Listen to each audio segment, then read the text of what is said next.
Well, good evening or good afternoon or good evening to all of my ladies, all of my LKFC ladies, all of my ladies that come on every week for Let's Talk with Cynthia.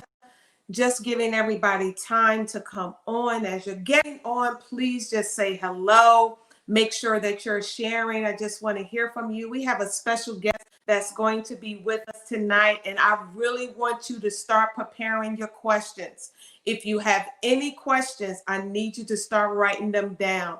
We have none other than Dr. Jane Kise that is with us. She will be coming on momentarily. But as you're getting on, I just want to say hi to you as you're coming on. Hi, hi. I am so excited. Y'all, you just don't understand how excited I am. Hey, Michelle, how are you? Good evening. Good evening, Chantel. Good evening, Tina.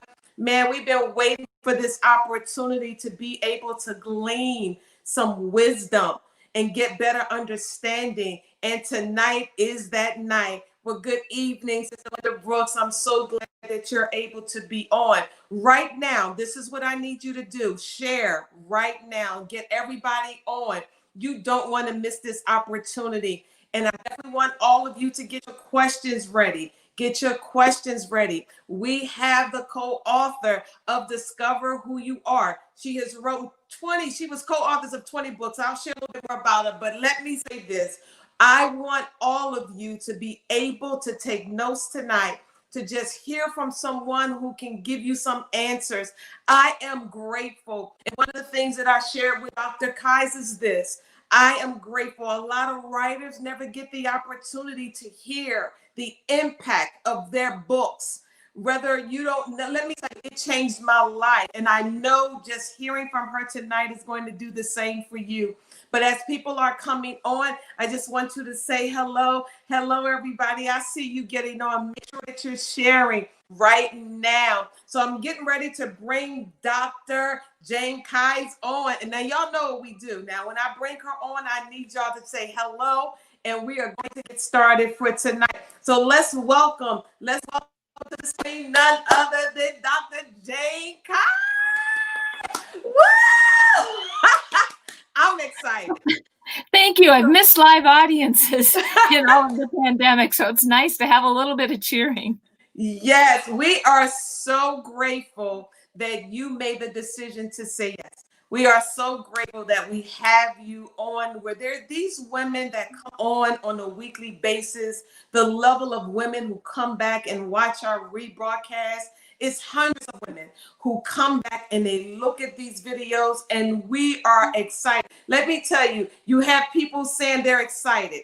They're excited because a lot of them, they went and got some of your books. And so they're reading them. It's helping them. So I wanted you to come on tonight, and I have some questions that I'm going to ask you, but a lot of people may not know a little backstory about you. Some of the things that I was able to glean was that not only are you a consultant, but you specialize in team building as well as leadership coaching, and you work on a school staff. There was some things that I've learned because I started doing my due diligence just to learn a little bit more about you. But the first question that I want to ask you right now is just really, before we even get started, that you tell us a little bit about who you are and what was your biggest accomplishment. On the very womanly side, I have 2 children who have their college degrees and like to come home.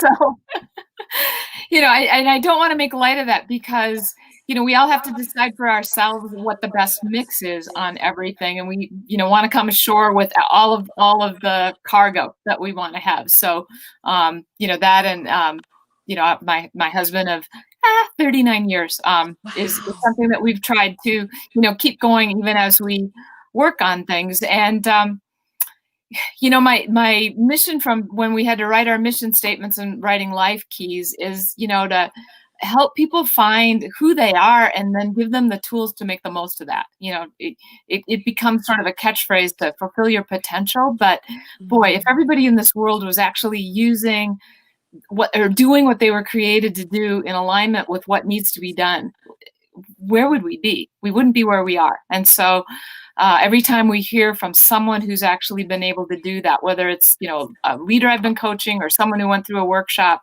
that's really what fires me up. Wow. So here's my next question. What inspired you to be a part of writing a book, Discover Who You Are? What inspired you to be a part of that? Talk to me about that, because that book, it helped me out tremendously. Okay. Well, it's a really good illustration of how nothing we ever do is wasted. Somehow it comes back. So, I was an English business major, and my first job was with the Federal Reserve System. I was a bank examiner, which most people who know me now say, "You did what?" And they paid for my MBA in finance. And then, we had one child, and then we had another. And so, working full time wasn't quite working with my husband's heavy travel schedule, even though I've always worked.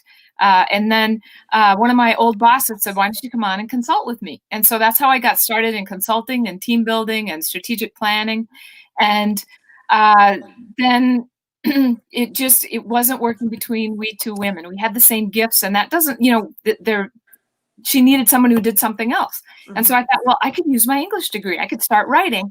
And I signed up for a committee at church because one of the new ministers had taught a class on spiritual gifts, and 80% of the women in our fairly affluent, lots of two-income household suburb, 80% of the women didn't like the gifts they found. They either said, "Oh, I wish I had other ones," or "I wish they had, the ones that this woman has," or "God must not like me very much if these are the gifts I have."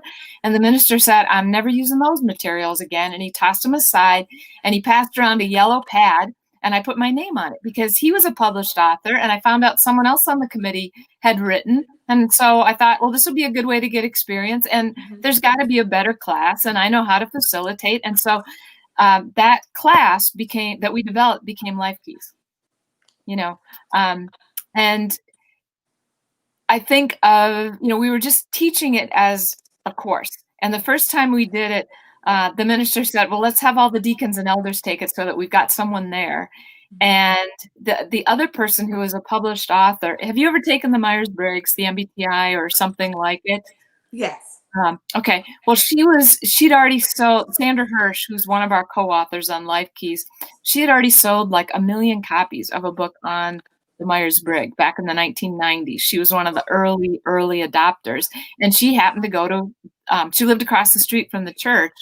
And Dave Stark, our third co-author, the minister, invited her onto the committee, and she joined the church. She was church searching at the time. And so, the three of us, I with, my English skills and, the facilitation side, the three of us developed the course. We had deacons and elders come, and Sandra, who'd been doing like corporate career work for decades, said she'd never seen people go so deep so fast. When you add the spiritual side, people can open up in a different way. And so I, was still thinking about writing. I took the notebook that was the class at that time, just a 3-ring binder with all our handouts and exercises, to a writing conference. And I felt like I was almost an imposter at that first. It was a 1-day, $99 workshop in Minneapolis, which is where I live. So I thought I could justify $99 in a day of daycare to go, meet with other writers, see what it's all about. And two things. Sorry, I thought I had calls turned off. Two things. One was so I'm standing there feeling like an imposter to go to this conference, and to pick me up as I'm going, I should just go back home. This is dumb. I'm not a writer. Up comes the Starship Enterprise to take me to the conference. Not just any city bus, but to me, a Trekkie since I was 6 years old. Up comes one with all the stuff of, the advertising for the current. So I went to this. It was like a boost of confidence. I don't, I'm not big on signs from. I'm not interpreting that necessarily as a sign from God, but it was a synchronous moment of going down. And at that conference was the nonfiction acquisitions editor for Bethany House Publishing, he and I just hit it off right away. He's now a co-author of mine on the teen version of Life Keys. And he looked at our notebook and said, this is a book. I want to do this. So you never know what's going to happen when you put your name on a legal pad. That's where Life Keys came from. Wow. I know the book has really helped me, and even some that are on. I told all of them, I said, listen, I want you to go and get this book. So, when we look at self-discovery, Dr. Jane, and really having this self-identity, when you're looking at women today who are really trying to discover, or it was something in the book where you talked about unwrapping, like unwrapping certain things that's inside of us that we haven't unwrapped. Why do you think that is such a challenge for women to realize the greatness that's inside of them, and also being comfortable with dating themselves and spending time? I think there's a couple things. I mean, there's still stereotypes about what we should be doing. And if we don't fit that, then we can feel lost. I think so many people are still, we know what our parents did, we know what our friends did, or, aunts and uncles, our parents' friends. We see what teaching is, we know what medicine is. We don't get the whole scope of what we could be. We don't necessarily ever get a chance to try it. We get pressured by some people to do certain things, or, so there's that side of it. You can't steer a parked car. You have to be trying things to find out what you're good at, and that can be frightening. And then I think, there's two other components. One is, I see people that think it has to be some sort of huge thing. And so we try and emphasize that, let's say you're really good at organizing things. Well, I had one friend who, the gift of helps is a biblical concept of people who just see needs. You might be working as a social worker, or in childcare, or in a high level organization, in HR. It's a gift that can go in all kinds of directions. But one woman used her gifts of helps to organize meals and helps to a family in crisis over weeks, a large thing. Another woman used her gift to have a freezer full of ready to go meals that she could take to a house in the instant, or a family when she heard of a crisis. And, she had stuff that would appeal to kids, things that would work for the elderly, something with like someone going through chemotherapy could handle on that queasy stomach. So her gift of helps, was just for one-on-one. And so we want people to understand that neither's more important, Right. And, whether you're, living in an apartment complex and simply have cookies ready to go so children check in with you and their parents know they're home safe, or you're organizing a food drive. God, it doesn't matter. So we don't want to worry about the size of what we're going to do. We just want to find out what we want to do, and what in alignment with what needs to be done. So Dr. Jane, like for you personally, what is it that helped you to realize some things about you? Like, how did you get to this point of self-discovery? Like, how did you get there? Because writing, it seems like that comes natural. When you were a little girl, was that something that you had an interest in? Like, talk to me about your journey through this self-discovery. Well, I will say that, I have a t-shirt that says a day without reading is like, actually, I have no idea. I mean, I've never gone a day without reading, and most big readers dream of writing. So, I did pursue the English major, it's funny because at the Federal Reserve, there aren't a whole lot of accountants that can write. So, at the Fed, I was writing position papers and speeches for people, and, other little things. So I was getting, that's not what I thought I'd write. I thought I'd write the great American novel, which I still have one in mind, Okay. But, it part of it came from taking opportunities, that, okay, I'm going to volunteer for this piece. I'm going to write this. I joined the Minnesota Christian Writers Guild, so I'd be around other writers. There were some phenomenal trainings out of that. I took the chance, took time to be an officer in that. And that meant I was meeting writers. some of whom, we had a pretty big organization, so we could get some pretty important writers to come and speak at our guild. And, so I was getting that training. People that, how I got into work, because I do a lot of work with schools, and it happened because heads of the parent-teacher organizations went through Life Keys, and they invited Life Keys Discover Who You Are, and they invited me to work with the teens in their school for Career Day. And then the principal said, well, our staff needs this. And then that led to my doing the research that led to my doctorate. And, I will do a Life Keys Discover Who You Are workshop anytime I'm asked. And I know that I'm truly called to do more work with the schools from all that work. I have street cred with math teachers because I did finance at the Fed. So you talk about this weird way things connect. Yes. It's not wasted time. It gets used somehow. And so that, it was by trial and error. I found that I connected really well with teachers, and that that was an area that, again, people really needed to understand their own strengths and what they did best so that they could reach more kids and give more kids a chance. So. Wow. Share with me some of your books that you co-authored, because you have 20, more than 20 is a total of 20 books you co-authored already. It's when the next ones are in progress are published, it'll be 28. 28 books. Yep. Now you have some books for leadership. Can you just share just a few of the books, please? I have a couple. I'll sit here, to remind me of things. So, a couple key ones. Just, one of my favorites, and it came out on the same day that a couple of huge Christian authors like Chuck Swindoll published books on prayer. But this little one called "Did You Get What You Prayed For?" You can still get.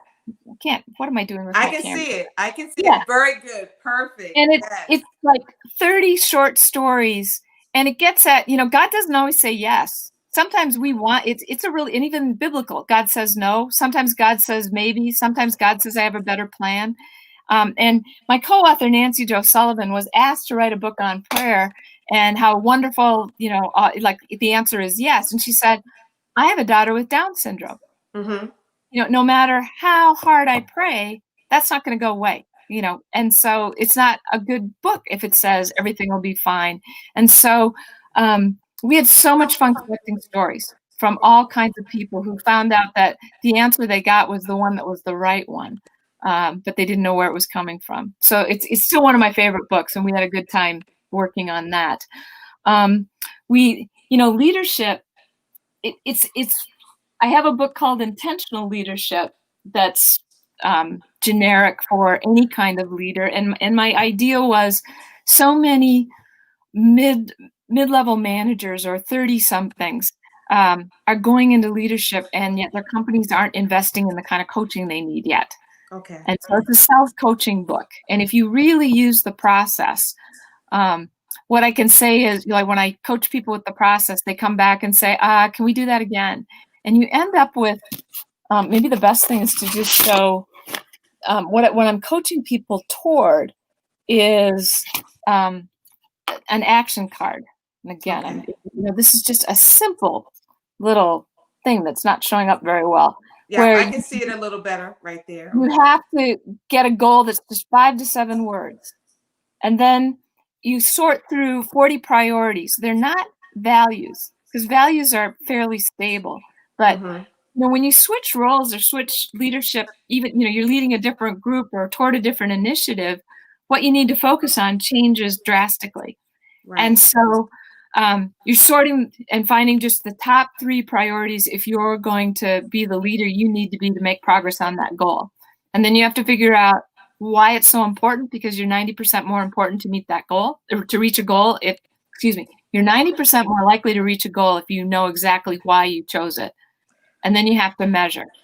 And so one of my goals is making sure I'm focusing on having an influence in the education industry is really what it is. Mm-hmm. And, one of my things is I need someone watching my back.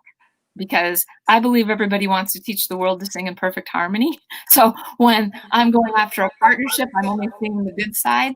And I have something on here that's like, who's telling me when I'm being an idiot? So, the card sits here, and it reminds me, like if I'm going to have an influence, it has to be on my calendar, Right. and so I can measure. Did I make the appointments I need to make? Am I following through on things? Did I write that blog? Did I get it up? And so that's part of the book. The other part of the book is many of the times that we're thinking it's an either or, it's actually a both and. Mm. And I've done several books. I mean, the one for schools has 12 of these both ands. Come on, Jane, you learn how to use There your you go. Got it. Holistic Leadership Thriving Schools is the school version of intentional leadership. Can And you it's talk kind of about like, that a little bit? Tell me some things that's in that book, because okay. that's really great. So I was just working with school principals virtually today, and we looked at first care of self and care of others. You cannot care for others unless you care for yourself. When you model self-care as a school principal, then your teachers feel that they can care for themselves, and that gives them the energy to care for the students. And so it's an infinity loop of getting the balance right. And it's even biblical. Think not only to your own needs, but also to the needs of others. In I know the verse, and as that Corinthians or Colossians, someone else can look it up. But it's, not only to your own needs. It's not, don't think of your own needs. Paul was clear. We got to do self-care to take care of others. And so we worked on that. And then we looked at the idea of stability and change, helping teachers see what is the same under in the pandemic, such as, hey, we still are building relationships with families, and we're still using the same curriculum. And knowing our students is as important now as it was then. And then here's what's changed, and getting that focused right. Short-term and long-term. What we do short-term for a child has to connect with what the long-term goal is. And we can't only focus on the long-term goal without making sure we're catching up. Planning and flexibility, the same thing. You actually have to plan to flex. Is this working, or are we going to change it? I like that. Yeah. And so, it's 12 of these universal, what I call you can go to polaritythinking.com, the group that trained me, but these are 12 universal polarities. And so much of what's going on nationwide and around the world where we're saying it's an either or is actually a both and. And it's we get the downside of both if we don't realize that. Plus, we waste a lot of time. Wow. Other books, because that's all of you. Come on. I'm going to pull it out of you tonight. Because you are really releasing some great information, and the women that are on, they're gleaning, and you're sharing some knowledge. We have teachers that are on. We have people that are in education that they need to know the resources that are out there. We have single women who really are on a journey of just trying to find their way. We have so we have a plethora of people who are gleaning from your books. And I just wanted you to share as many tools and things out from your books to really help them tonight. So another book. Any other books you want to share? Another, as we go back to discovering who you are, I think in this pandemic time, another one of our really practical ones, see if I can line it up faster, sooner. How about that? Soul types. Right. So this is type-based. If you've ever done a personality inventory, and there's a way to go through, with your friends and help each other figure out your type just based on what's in the book. But, type is all about the information that we're naturally drawn to and how we make decisions. And if you think of our spiritual walk, it's all about what we need to further our faith and how we make our decisions. And so there's a direct tie to the spiritual practices that draw us toward that spiritual walk and what pushes us away. And, we wrote the first edition back in the 90s, and the interviews were just stunning, where, you take opposite personality types, and the one, I'll never forget, opposite personality types when we're interviewing, and the one said, my favorite song is God is Watching You. Just that feeling of being, always under that care and knowing that it just, makes it easy for me to do the spiritual walk. And talking to the exact opposite, I'm not kidding. 2 weeks later, he tells me, stupidest song in the world, God is watching us. I don't want God inside me doing all this stuff. I want God up watching everything and making sure things are going well everywhere. From a distance, not inside me. That's the, and so, the absolute difference in how people react. So the book, it's about what works for us, and knowing that most Protestant ministers are just a few personality types. And, if you look just at like Protestantism versus Catholicism and think of the different practices, different people tend to go into the priesthood, different personality profiles, and it fits them very well.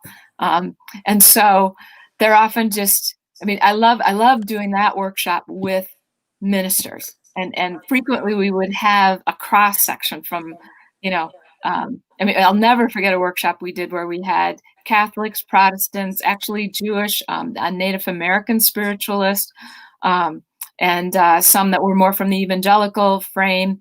Just everything. And they were all falling out of their chairs going, you're kidding. You like that practice? That's what feeds you. But also it's the piece of what do we do when times are tough? Because that also is, no one wants to go through some of the difficulties of life. They are inevitable. Certain other factors make it worse. And so helping people understand that and how to help others is just critical. It's another thing we worked on with the principles today, not out of this book, but it's still out of type. What's pressing you the most? What's your favorite? Do you have a favorite of all the books that you worked with? Do you have a favorite? In some ways, it's always the one I'm writing, because that's. But the intentional leadership and the holistic leadership came later in my career, and there's pieces of them that are more pragmatic, and they're not simple, but they're maybe streamlined or something. They're synthesized in a way that makes it easy for people to get to the useful, oh my gosh, this changes what I'm doing tomorrow.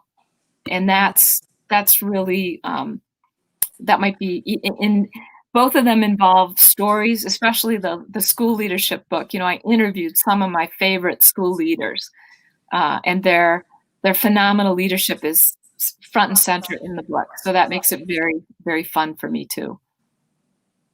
That's incredible. Anybody that's on right now, if you have a question, I want you to start putting your questions in, because we're going to have a time that you can get some of your questions answered. And I am just, again, humbled and I'm grateful to have Dr. Jane Kise, author of many books, on Let's Talk with Cynthia tonight. And you know what, Dr. Jane, I really want you to just give some insight to some women who are really just struggling. We're in this pandemic. It's a lot that's going on. We have some women who are going through times of being depressed or diseased and just not knowing what to do next. I want you to really just kind of share your wisdom in regards to that during these times. I think I want to say one thing is, we're not the first. We can forget that. You just go back 100 years to where World War I was going on and the Spanish flu epidemic, and then here in Minnesota, a series of fires that wiped out entire towns. Like a whole area of the state, and so many of the people in those towns felt all three at once. War, fire, and plague, much like we're having this confluence, and people got through it before. People who lost everything got through it before, and part of how they did it was together. Communities figuring out how to support each other and support others around. So even as we, even if we're, I'm so glad that anyone like that is on this tonight, because it's not our ideal community, but it is community. And so that's just one thing. I know when, I have had one serious illness, and knowing that other women had gotten through it, it truly was helpful to me. I'm not the first. So I hope that people grasp that. And the second thing is, you are never selfish with self-care. And um, that can be, a 5-minute walk outside. If you've got any place that you can go, is like one of our biggest boosts to our emotional energy and willpower that we can have. Just that piece. Or, I have an app on my phone for a power nap, because when I start getting tired and all the thoughts coming, just that, making sure I don't sleep 2 hours, but just that refreshing nap. Those little things of self-care are more important now than they have ever been. And so thinking of, and it's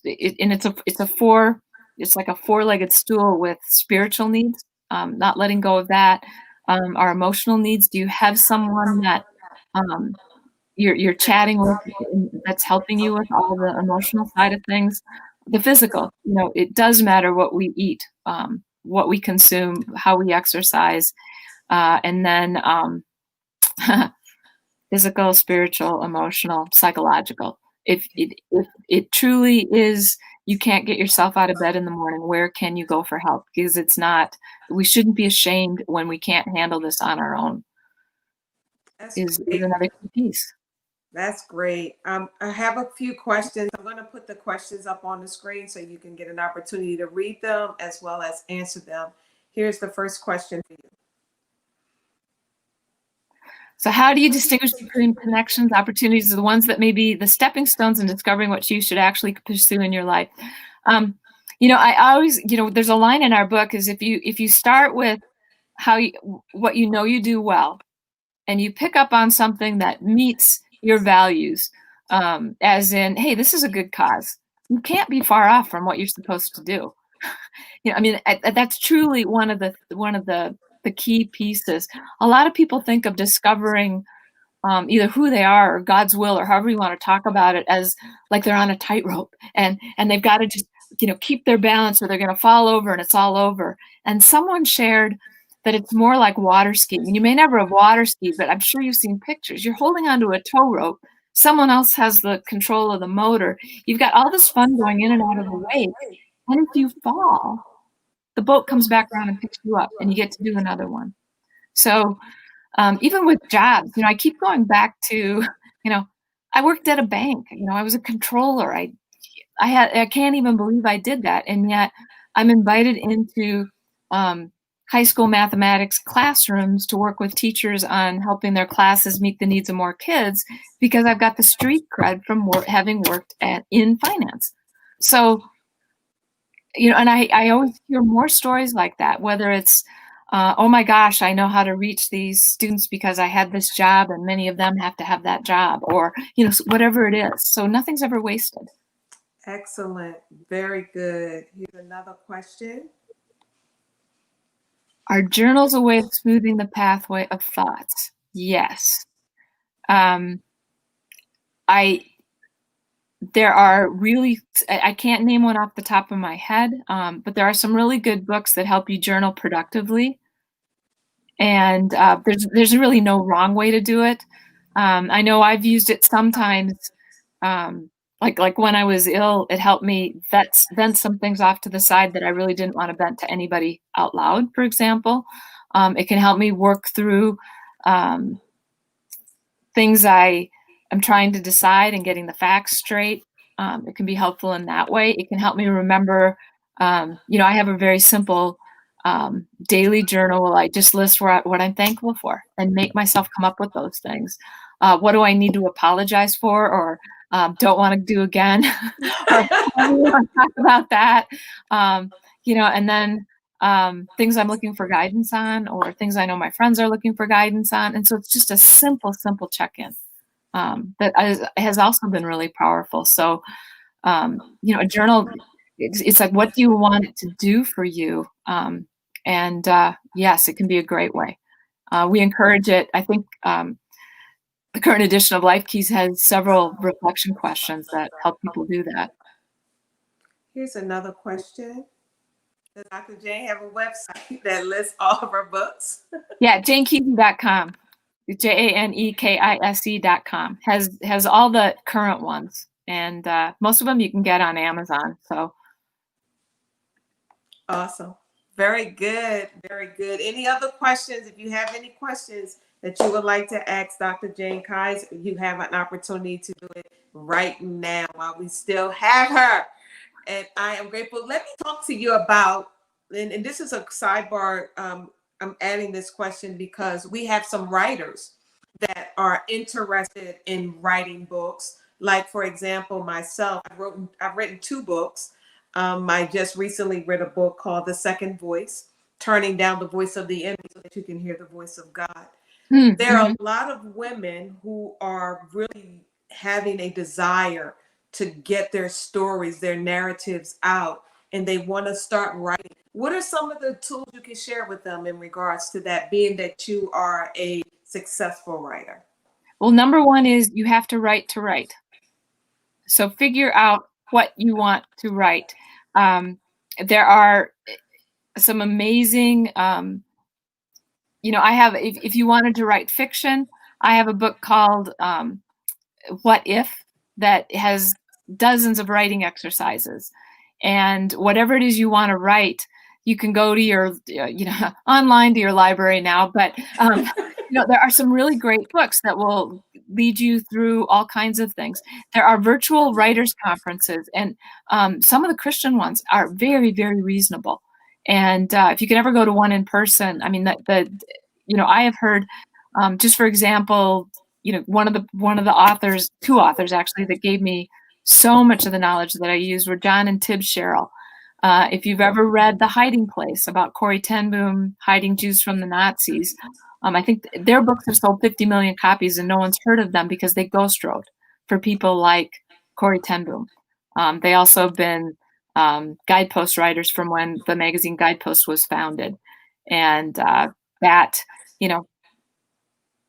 finding Christian writing groups, often you get those kinds of speakers that are donating their time. So, that's a key piece. Join a writers group. There are usually writers groups in almost any town, or form one. And you want to meet, there's a wonderful thing with forming a group of even 3 or 4 aspiring writers, finding them through Meetup or one of these writing groups I'm talking about. In the Twin Cities, we have the Loft, which is a writing center. Sometimes libraries sponsor critique groups. And we always joke, if Mary Higgins Clark, the mystery writer, needs a critique group, so do the rest of us. And you want people at your level, because otherwise you're looking to the expert for them to tell you what's good and bad about your manuscript. But if you get 2 or 3 people and you commit, or 3 or 4, you commit to, we'll bring 500 words, or we'll all write on this, and then we'll help each other. It holds you accountable for taking that time to write. I love that. I think that is great information, because I know a lot of them that they may say, so what about the person who is not good in writing, but they have a narrative? So we talk about ghostwriters, and you talk about, again, having people that are skilled to help you along the way. Because a lot of them say, you know what, I really want to write a book, but this is not where I'm not good at making sure grammatically that everything. What would you say to them? There are book doctors and editors that, there are sites. One of my friends just went through this with, I'd read her manuscript, but she was looking for other advice on how good it was. And there are people, it's all fee-based, but they'll tell you whether it's worth if you find an ethical person, and it is possible. Some publishers even have some list of who they work with, that will tell you, yes, this is something that, like, if you want to speak about it or teach classes, you have a viable manuscript, or they'll walk you through how much it will take to get it to that place of publishing. If that's it. Some people hire a writer to work with them right away, and sometimes you can find an aspiring writer who is looking to tell someone's story so they get the writing experience. And so you're partnering with helping them as well. So It's that networking piece of finding, just, when I look at our co-authorship on Life Keys Discover Who You Are, Dave was the driver of the frame of the book. Sandra had the expertise on some of the big tools, and I was the writer. So these partnerships are possible. So when it comes to, I know a lot of people, and especially the women that we come on every week, these women are incredible, and they are really, for me personally in my life, I've just been going through this place of unwrapping so many things that I just allow external things to try to define me instead of looking inside to get to know me. And all of the women that I have an opportunity to connect with weekly, when I share with them about the book, Discover Who You Are, and how it helped me and how it allowed me to make some realigning and rediscover or uncover certain things that was good, some things that was bad, and not to beat yourself up. And I think the illustration that you use about being on the jet skis, I think that's such a great illustration, because a lot of times when we go through, we keep forgetting that we have somebody driving us.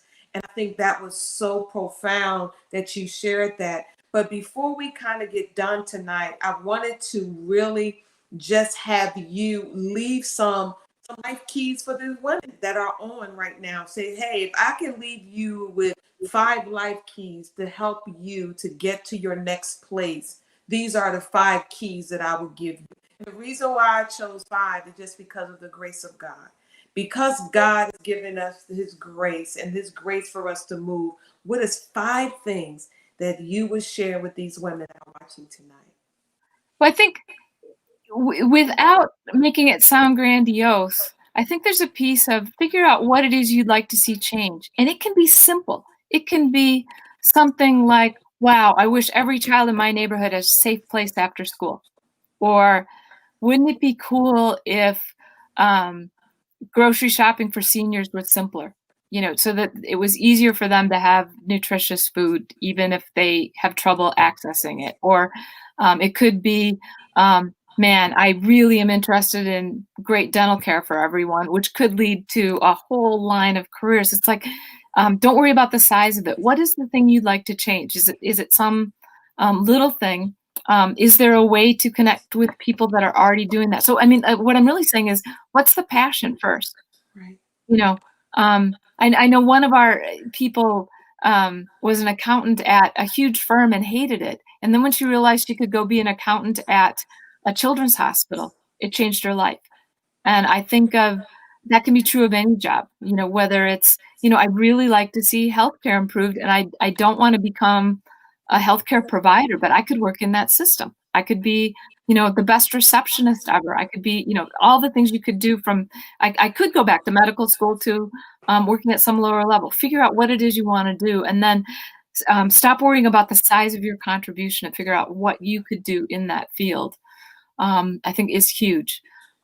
Second, take care of yourself so that you've got it for others, is so, so important.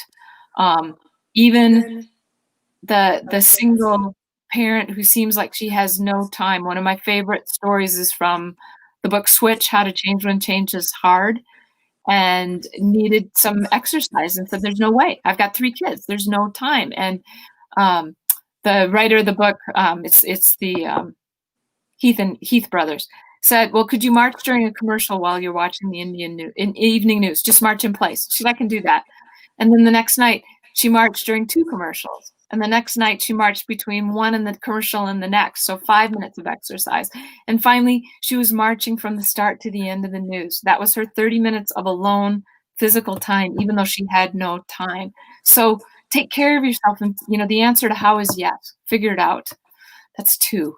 3. Find a some people like support partners, some people like accountability partners. Whatever works for you. Find someone that you're committed to helping each other figure out, how do I find more meaning in life? And it can be right where you are. It doesn't necessarily mean changing everything, but someone that's helping you either, see the positive, or if this is a season of waiting because of the stupid pandemic, then what is the most productive thing you could be doing right now to take that next step? It could be as simple as boning up on a certain kind of technology, or this is the time I can figure out, take that time to do some other productive self inventories. Everything in Life Keys we tried to make accessible for someone to do on their own, but it's even better when you do it with a partner. And I'm not really trying to sell the book. I'm just saying that's what it's set up for. No, it's true. One of my friends in Massachusetts, as a matter of fact, the first time she taught it, she simply invited the neighborhood women, all of whom were putting their kids on the kindergarten bus, and said, let's do this together. Let's figure this out. So, you could do that, band together with some other women who are also trying to find hope and productivity is a bad word. Hope and meaning in the pandemic for the next phase. Another is, figure out how to deal with stress. It may not look for you like it looks to anybody else. One of my favorite sites is positiveintelligence.com. I don't get any kickback from them unless you signed up for me to coach you through that, which I love doing. But it gets at the defense mechanism. Like, Cynthia, if I say someone who acts like a victim or is a pleaser, trying to make everybody happy, or is a hyper rational who acts like everything can be solved without emotions. We all have these defense mechanisms, and it helps you see how you're lying to yourself and keeping your stress high rather than dealing with it. So that's positiveintelligence.com. And if anybody wants to go there and check it out and chat with me about it, you can contact me through my website to have a conversation with me about it. So that's 4, figure out your stress. Number 5, I don't mean this glibly, but the life is difficult. And when we accept that, then we can get over our stress and figure out how to deal with it. M. Scott Peck wrote that back in the 70s. The only way not to have stress is to have no relationships and no goals. So it's how we deal with it that helps us out. So that's the other piece. Once we say, you know what, there are going to be things that are awful, and I don't want to. I know I live without many stresses that other people have, and yet those who make it through are the ones who can say, I'm not the only one. And there is something it's not my dad just saying you can always choose your attitude. There is some fact in that if I'm choosing my attitude, then I can keep looking ahead. Is the only thing without sounding like with the Disney Pollyanna. The real Pollyanna from 1910 was much more realistic. So. Well, I am just, is there, hold on, let me see what this awesome keys. Thank Dr. Kise. Anyone wants information? Oh, good. Someone's sharing a writing class. Super. Well, that's one of the gifts of the pandemic. If you go out and look, so many places are offering virtual classes and things that are really helpful. Yes, but I am just grateful. I want to say again, thank you for saying yes. Thank you and I am going to talk to you offline about coaching personally and helping, because I believe, and I always say this, that we are better together. I think we do ourselves a disservice when we try to live like on an island, when you really have so many people around you that guide you. And I am just grateful because I know that these women are definitely going to be blessed, and they're going to move on the right course from this day going forward. And even those who come back and watch our replay, they're going to be leaving comments, and I know it's going to help them. They're going to be going to your website. Please go visit her website. Please purchase her books. It is going to help you. All of my teachers that are on, you know exactly what we need with students and where we are in leadership and what's required, and it starts with us. Please support her. Do you have any final comments? Anything you want to share before we kind of talk about our upcoming announcements? Anything you want to share? I can't think of anything else other than gratitude to you for wanting so many women to actually figure out what will give them meaning and the kind of life where we say, yep, this is, I'm doing what I can do in a way that feels good to us. Thank you. Awesome. Well, we want to thank you again. Thank you so much. And again, everybody, please go to her website. Please support her. Please support her books. Those that need coaching, she has it available for you. So whatever you need, God has given us resources and we need to take advantage of it. Again, thank you so much. And I will be in touch. You and I will be talking a lot. Believe me when I tell you. But thank you again. I'm just going to remove you from the scene. Hold on for 1 second.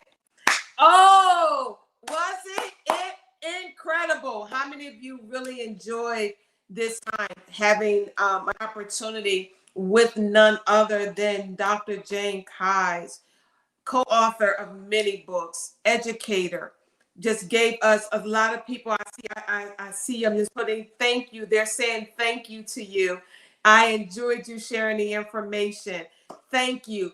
And this is what it's all about. It is about us really working together to help each other become better. It's about us working together to help each other become better. I want to thank all of you for supporting, and I want to give just a few announcements real quick before we get off. I want to make sure that you are aware of the upcoming conference with local authors that is going to be held on October the 24th. Please make sure that you are registered for that. And also upcoming, save the date, Christmas Day, December the 25th, 2020, will be the release of my movie. It will be on Amazon Prime. You will have an opportunity to go through Amazon Prime. If you don't have Amazon Prime, it will also be on social media platforms. It's The Garden, the story of Adam and Eve from a different perspective. We are still in need of sponsors. And like I shared with you before, any amount will be a blessing. We are trying to get all of the things that's necessary for the production. So if you would like to sponsor, you can cash at me at Cynthia McKnight 1. But it's very important in the comment section that you place The Garden. If you go to our website, eoyproductions.com, on the first page at the bottom is a donate button. You can donate through that vehicle as well. I want to thank all of my sponsors. So many people have supported so far, and I am excited. Please, I need everybody praying. I need great weather on Sunday. We will start the shooting on Sunday. I need everybody praying so that that day will be a great day for us to do what's necessary to get ready for December the 25th. Again, I love you all. Thank you all for getting on. Thank you, thank you, thank you. I see you, Terry. Yes, you're so excited, Terry. I'm excited too. I'm just excited about giving something back to the community that is free, but also changing lives. Thank you again, and I'll see y'all on next Thursday. All right.